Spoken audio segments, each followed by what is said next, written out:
কিরে তুই যাও কই? আব্বা ঢাকা যাইতে আছি। ঢাকা যাইতেছো কির ফিরনে? মারজান রানতে যাইতেছি আব্বা। কাকে আনতে যাইতেছো? ঢাকা যাইতে আছি মারজান গো বাড়িত মারজানরে লই আইতে। তুই রাসেলের কাছে কিছু হলো নাই?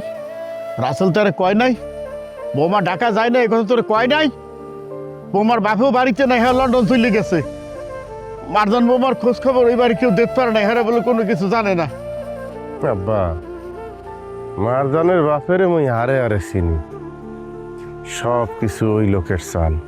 মোর বিশ্বাস মারজানের খোঁজ ওনার দ্বারা ঠিক মতোই আছে এবং উনি মারজানরে কোথাও না কোথাও আটকাইয়া রাখছে।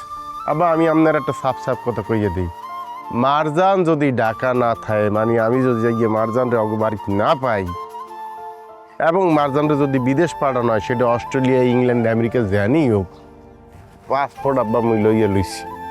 আমি কিন্তু গ্রামে ফিরবো না। ওয়ান দিয়ে আমি মারজানরে খুঁজতে পাইরামু, পৃথিবীর যে প্রান্তে থাকে ওয়ান দিয়ে আমি মারজানরে খুঁজে পাই করবো। এবং পৃথিবীর কোনো শক্তি নাই মারজানরে মোদ্দার দিয়ে আলাদা করে রাখবে বা মারজানরে আটকাইয়া রাখবে। আপনি এটা মাথা রেখেন, আমি আপনার কইয়া গেলাম। মোহে কই লইবে না, এটা মোহে কই লইবে না, কাজে করবে দেখাইতে হইবে। কত কিছুই তো কও, তুই কোনো কথা ঠিক মতো রাখতে পারো না। মোরে খালি দোলা দাও একসের। মারজান বৌমা কি বংশের মাইয়া, কত ভালো মাইয়া, বরিশাল থেকে গেছে, ঢাকা শহরের দিকে গেছে। এই মাইয়াকে ঠিক মতো পৌঁছেছে পারছে ঢাকায়, নাকি রাস্তায় কোনো বিপদ আপদ হয়েছে? হ্যাঁ তুইও জানো না, মুইও জানি না। তোর কথা হইলে মুই চোখ মাইরে গেছি। আমার পরেও ঢাকা থেকে খোঁজ দেওয়া উচিত আসলে যে বৌমা গেছে কি যায় নাই। মুই অন্যায় কাম করিয়া লাইছি একসের। তুই যে কইছ যে মারজান বৌমারে দেখাইতে পারো, হ্যাঁ লই আমি। তুই যদি মারজান বৌমারে খোঁজতে যদি অস্ট্রেলিয়া, লন্ডন যাও, যদি পাইয়ে যাও, তাহলে তুই বিদেশ থেকে যাইস, তুই আর গ্রামে ফিরে যাবি না। আব্বা বিদেশ হাবু কোনোদিন থাকবে না। বিদেশ থাওয়ার লিগে তো আমি এত ত্যাগ স্বীকার করি নাই আব্বা। বিদেশ যদি মুই থাকতাম তাহলে বহু আগেই থাকতে পারতাম, আমনে করে লইয়া যাইতে পারতাম। আমার এখন টাকা পয়সা, বাড়ি গাড়ি, বেবাক কিছু থাকতে, কিন্তু আমি এই দেশেই থাকবো, এই আলো বাতাসে। এইটা আমার অধিকার আব্বা। আর যে যুদ্ধ মুই শুরু করছি, ওই যে দেখছেন না তিথি, কাঞ্চন, খালেক, রুহুল, এইরকম যুদ্ধ মোর চলতেই থাকবে। প্রত্যেকটা মানুষের পিছনে আমি থাকবো, চেষ্টা করবো প্রতিষ্ঠিত করতে, পরবর্তী প্রজন্ম যেন মাথা উঁচু করিয়ে খারাপ পারে। আমি সফল কইতে আসি না আব্বা, কিন্তু মোর চেষ্টা থাকবে এই দেশের লিখিয়া। প্রতিষ্ঠিত তুই করতে পারবি, হ্যাঁ মুই বুঝি জানি, তুই নিজে প্রতিষ্ঠিত হইতে পারবি না। ওই সেকেন্ড চেয়ারম্যান আর হ্যার মায় তোরা শান্তি থাকতে দেবে না, আর হ্যার লাগাইবে বৌমা। তোরা কি মনে করছো তোরা সুখভাবে সংসার করতে পারবি?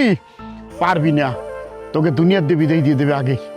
আরে তুই এই যে দেশ দেশ করে পাগল হইতে আসো, হ্যাঁ পাগল হইতে আসো কি? পাগল তো তুই হইয়েই গেছো। দেশ ছাড়া তুই কিছু বোঝো না, দেশের মানুষ, গ্রামের মানুষ ছাড়া তুই কিছু বোঝো না।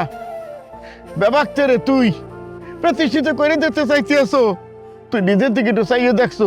বাবুরে তুই তো মেলা লেখাপড়া করছো, বিদেশে যাইয়া লেখাপড়া করছো, নিজে যোগ্যতা অর্জন করছো, লেখাপড়া করে করছো কি? মানুষ বিদেশে যাইয়া টাকা পয়সা বানাইয়া, ধন সম্পদ বানাইয়া একেবারে বাইরে ছেয়ে ওঠে, আর তুই করছো কি? তুই কি করছো? হয় ভাঙ্গা ডেরা ঘর, হয় ভাঙ্গা ডেরা ঘরে রয়ে গেছে, তুই করছো কি? তুই কিছু করতে পারো নাই, হ্যাঁ? তুই নিজে প্রতিষ্ঠিত হইতে পারছো না? বাড়ি ঘরে কিছু করতে পারছো? কিছুই করো নাই, খালি দেশ লইয়ে গ্রাম দিয়ে পড়ে রইছো। তুই তো দেশ দেশ করতে করতে একসের পাগল হয়ে গেছো। হয় আব্বা, আমি আর 10টা বলার মতো প্রতিষ্ঠিত হইতে পারি নাই, অনেক টাকা পয়সা কামাইতে পারি নাই, কারণ আমি দেশ দেশ করিয়া পাগল হইয়া যাইতে আছি। আব্বা মোর মতো কিছু পাগল আসলে দেখাই এই যে বাংলা ভাষায় কথা কইতে আছেন, 52তে কিছু পাগল এই ভাষার লইয়া রক্ত দিয়েছিলে। তারা যদি জুত করিয়ে থাকতো, নিজের আকেরটাই বলতে, হ্যালে এখন আপনার উর্দুতে কথা কওয়া লাগতে, রাষ্ট্রভাষা হইতে উর্দু। কিছু এরকম দেশ দেশ করেন না পাগল আসিল দেখাই 71-এ বাংলাদেশ পাইছেন আব্বা। ওই পাগলরা যদি মনে করতে মগো লাগবে না, তাইলে এখনো নিজস্ব মাতৃভূমি পাইতেন না। কোয়া লাগতে যে আমনে পূর্ব পাকিস্তানের নাগরিক। আব্বা ওনাগোর মধ্যে এখন অনেকেই বাচ্চা নাই, কিন্তু যখন ওনাগো নাম উচ্চারণ করা হয় তখন বলা হয় বীর, বীর সন্তান। আব্বা মনে রাখেন, মানুষ শুধু বয়সে বাচ্চা থাকে না, মানুষ বাচ্চা থাকে তার কর্মে। যাই হোক, আর অনেক কথাই হইবে আব্বা, আগে মারজানরা লইয়ে যা ওই দোয়া করি, মোর দোয়া তোর সাথে রয়ে গেলে। আল্লাহ তোমার জানে তো কত কিছু চাইছি, আল্লাহ দেশো কি দাও না, হ্যাঁ মুখ কইতে পারি না। শেষ একটা আরজি আল্লাহ, তুমি মোর বৌমারে এই গ্রামে পৌঁছাইয়ে দাও, মোর ঘরে আলোকিত করতে দাও আল্লাহ। এই ফরিয়াদ তোমাদের মনে হয়েছে আল্লাহ, আর কিছু চাই না তোমার।